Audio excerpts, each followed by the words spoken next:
get started, guys, we're gonna keep it to hot topics at the podium, all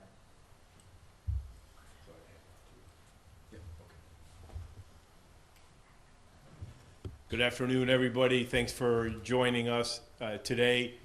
We're joined today by our Erie County District Attorney, Mike Kane, Police Commissioner Macy is with us today, and we have representatives from the State Trooper, the ATF, and the FBI.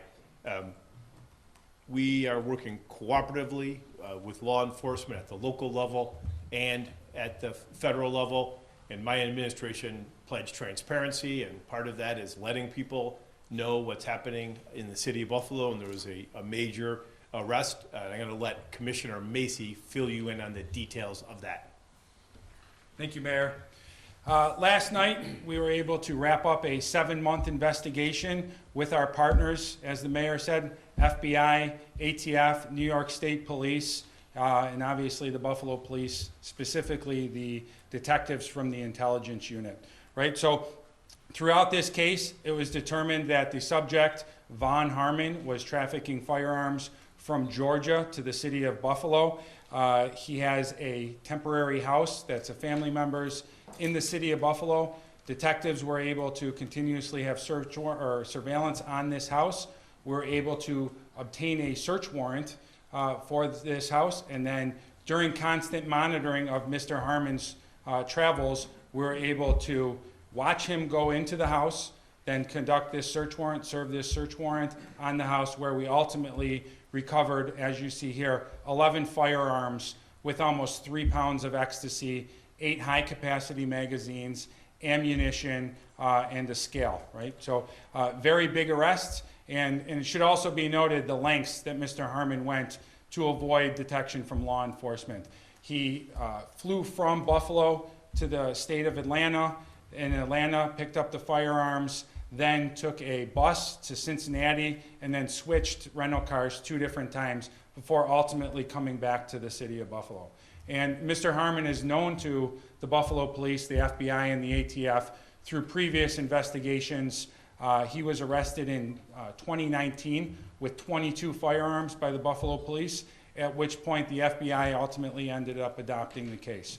So it was great work by all partners involved, starting with our detectives, and then our partners with the state police, ATF, and FBI, who we continuously work with hand in hand every single day on these cases to be able to make the city safer. So I'll pass it over to the district attorney for him to be able to speak on the charges. Thank you. Thank you, Commissioner.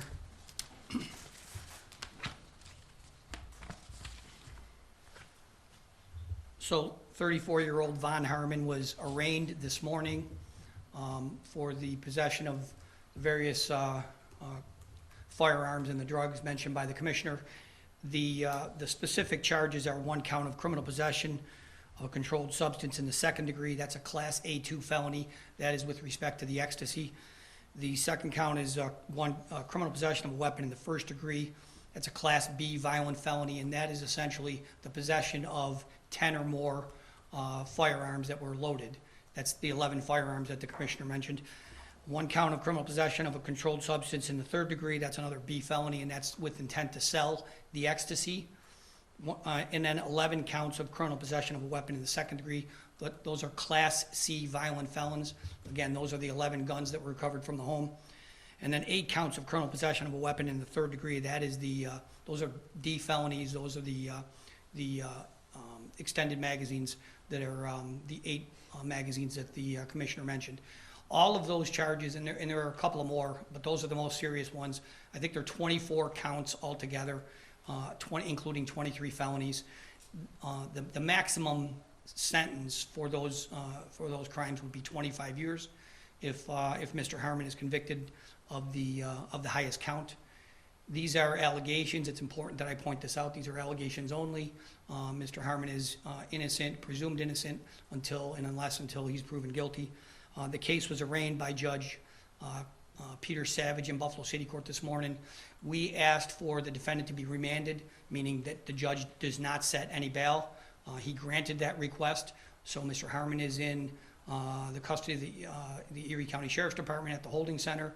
He will be returning to Buffalo City Court on Monday, January 12th, at 9:30 in the morning for what's scheduled as a felony hearing. Now, I will just again, second the mayor's comments and the commissioner's comments. This is, a lengthy investigation that came together with the collaboration of our many partners, not only at the state level, but at the federal level. The state police, the U.S. Attorney's Office is involved. I'll mention them more in a second. The FBI and the ATF, along with the Buffalo Police Department. This is great work. I mean, obviously these are dangerous weapons. The drugs are, wreaking havoc on our community, quite frankly, and this is an important case. The U.S. Attorney's Office is in the process of completing their investigation. They've been working hand in hand with all of the partners that we mentioned, and I expect that within very short order, they may be filing their own charges. And if they do so, then we will work, again, collaboratively to determine which office and where this case should be handled, whether it should be handled in state court or federal court. So more to come on that, but at least at this point, our return date in Buffalo City Court is Monday, January 12th. So again, thank you to all of my partners with the City of Buffalo and with the state police and the federal agencies involved. Any questions, we'll be happy to try to answer them. So what was he was selling guns here in Buffalo? Is that what was happening? Well, let me turn that over to the Commissioner for his. Thank you for the question. Yes, all indications through the investigation is that this was a gun trafficking case. We talk about how are the firearms getting into the city of Buffalo. This is a prime example of that. Was this a Buffalo resident going to Atlanta and bringing guns back, or from Atlanta bringing the guns here? So he has ties to the city of Buffalo. Currently, he does reside in Georgia. Previously, he did live in Buffalo. What happened to the 2019 case? That was ultimately prosecuted. He went to jail. I don't know the length of that prison sentence, but he did serve time for that. How is this going to put a dent or a big, huge dent, a little dent into this whole drug, gun trafficking? Sure. Well, the reality is there's not a lot of people that are bringing firearms into the city of Buffalo, right? But the ones that are doing it with some frequency, and this is a very big, impactful arrest to ultimately cut down on that, right? We always talk about wanting to get the dealers of anything, and this is one of those cases where we did. Can you say where the search warrant was executed? Sure, in the first block of Madison Street in the city of Buffalo. So gun violence has come down quite a bit in the last couple of years, and we haven't heard as much emphasis on guns lately. Is there a different strategy going forward, or is this part of what was done before? So I would say to that, we will always be cops, right? And there might be some different initiatives that come forth by the mayor or the administration, but at the crux of it, we are always going to enforce the law, and we want everybody to be safe.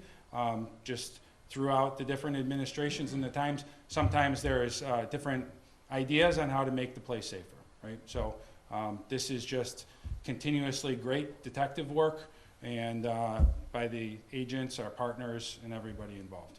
How did it start? Was there a tip for something like that, or not good as? I'm not going to say that. Thank you, though. So was there, do you believe then that you were able to, I guess, apprehend him before any of these drugs were, I guess, dispersed, So this is a inbound trip, yes. So from this trip, they were not sold. Given that this is the second time, does that increase the penalty? I guess the big question would be if that increase the penalties, anything like that, that if he is found guilty. Given the what? I'm sorry. In fact, it was the second time, or the second, gun charge? Yeah, so if the case is, let me answer it this way, because I have to be careful about prejudicing anybody anytime I talk to the media.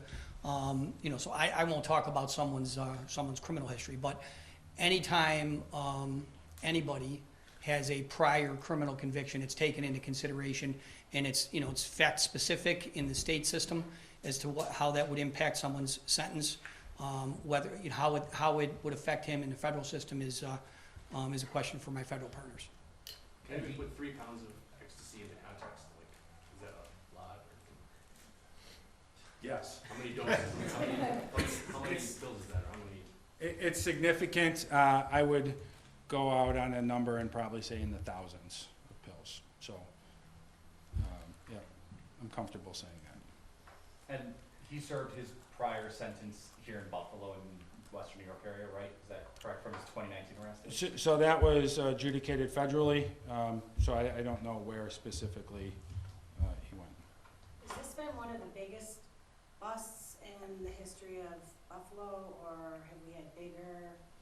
Well, I mean, in 2019, we were able to recover 22 firearms, so I don't know if I would quantify it as the biggest or one of the biggest, but it's absolutely very significant. So these are just 11 guns you picked, you got in this raid. I mean, how many more do you think there were out there? I mean, is there a way to quantify that, or? We do. That's gonna be the secondary and tertiary investigation that we have some information that will be passed off to our federal partners that will specifically focus on that. How long do we think this guy's been doing this? Information is it's been a couple months. The guns, they have serial Last one numbers or was- no? Yes. They have serial numbers? Yes. All right, thanks Thank you. everybody.